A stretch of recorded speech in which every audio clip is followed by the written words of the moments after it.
കേന്ദ്ര കാലാവസ്ഥാ നിരീക്ഷണ കേന്ദ്രം ഡയറക്ടർ നീത കെ ഗോപാൽ റിപ്പോർട്ടിനൊപ്പം ചേരുന്നു. മഴ ഇങ്ങെത്തുകയാണ്. കാലവർഷം വളരെ നേരത്തെയാണ് ഈ തവണ. ഉടനെ തന്നെ കാലവർഷം എത്തുമെന്ന് പ്രതീക്ഷിക്കാമോ?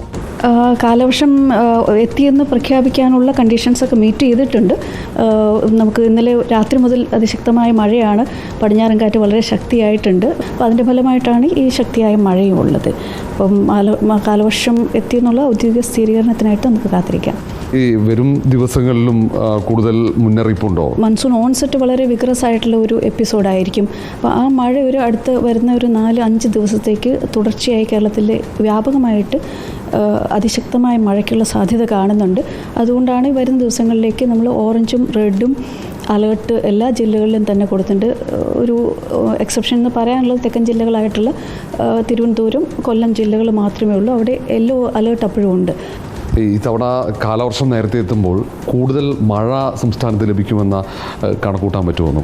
ഇപ്പോൾ നമുക്ക് ഈ ആഴ്ചയിൽ അതിശക്തമായ മഴയാണ്. നമ്മളുടെ എക്സ്റ്റൻഡഡ് റേഞ്ച് ഫോർകാസ്റ്റ് പ്രകാരമാണെങ്കിലും നമ്മുടെ ശരാശരിയേക്കാളും വളരെ കൂടുതൽ മഴയാണ് ഈ ആഴ്ചയിൽ പ്രതീക്ഷിക്കുന്നത്.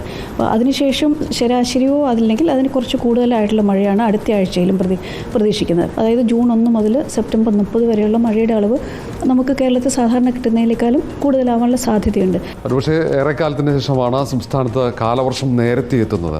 അതുകൊണ്ട് തന്നെ വരും മണിക്കൂറിൽ സംസ്ഥാനത്ത് വ്യാപകമായി ശക്തമായ മഴയുണ്ടാകുമെന്നാണ് കേന്ദ്ര കാലാവസ്ഥാ നിരീക്ഷണ കേന്ദ്രം നൽകുന്ന മുന്നറിയിപ്പ്. വീഡിയോ ജേർണലിസ്റ്റ് വിനയൻ രാജിനൊപ്പം reporter R Shipal, in reporter, Thiruvananthapuram.